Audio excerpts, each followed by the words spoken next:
What a great time to be alive, right?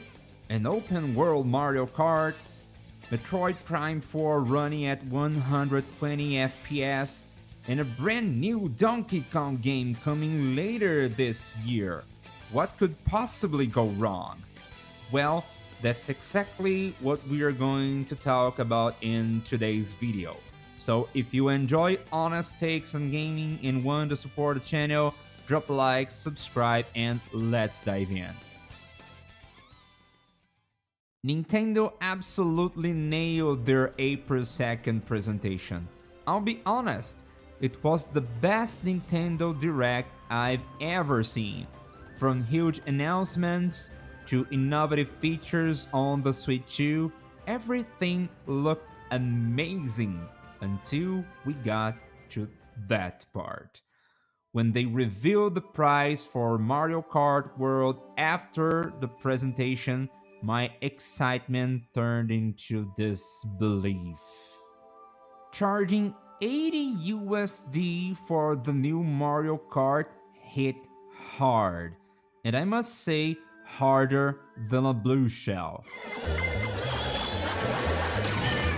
At first, I thought, okay, maybe this won't affect people in the US or Europe too much since their currencies are stronger than ours. But that wasn't the case. I saw tons of backlash online.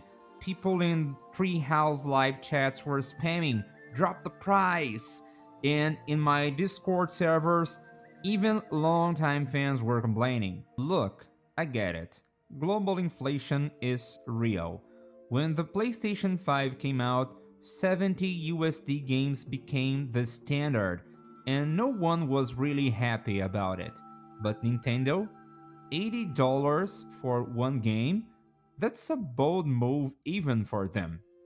Sure, Mario Kart is a system seller, with over 67 million copies sold worldwide. It's a juggernaut, and Nintendo knows it. But that's exactly the problem. They know they have us hooked, and now it feels like they're testing how far they can push us. And now let's talk about what that means for us here in Brazil. Well, gaming has never been accessible here. Since the 90s, consoles have been luxury items.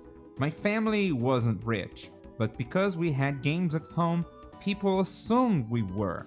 My parents had an Atari, then when my older brother started working, he got a Super Nintendo. We only had one original cartridge, Super Mario World.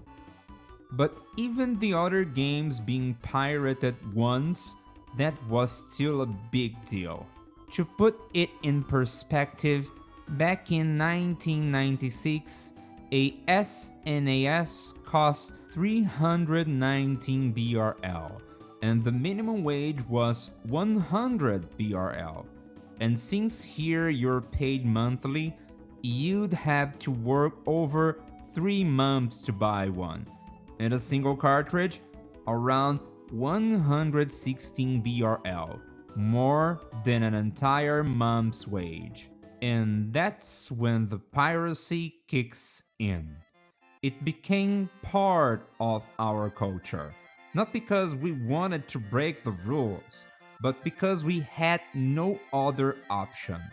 When the PlayStation 1 hit and games moved to CDs, piracy exploded. Suddenly, games were affordable. You could buy 3 pirated games for 10 BRL. A PlayStation 1 cost around 350 BRL and the minimum wage was 100 BRL, something around it back then. Still expensive, but now you could actually play games. This was the golden age of gaming in Brazil, all thanks to the piracy. And now here we are in 2025, and nothing's really changed.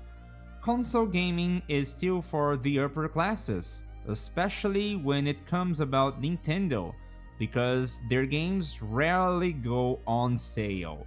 Prices stay high forever, and now we're looking at 80 USD launch prices? Ugh, come on. Even hardcore fans like me can't justify this. We want to support Nintendo, we love their games, but at this rate, they're not helping us continue that support. And let's not forget about external problems with the new US tariffs that may make the console even more expensive here. It's a mess. What a great time to be alive, right? And here's the ugly truth: high prices fuel piracy. Always have, always will. If a cheaper console with 60 USD games was already getting modded here, what do you think is going to happen with a more expensive system and 80 USD games? The cycle continues.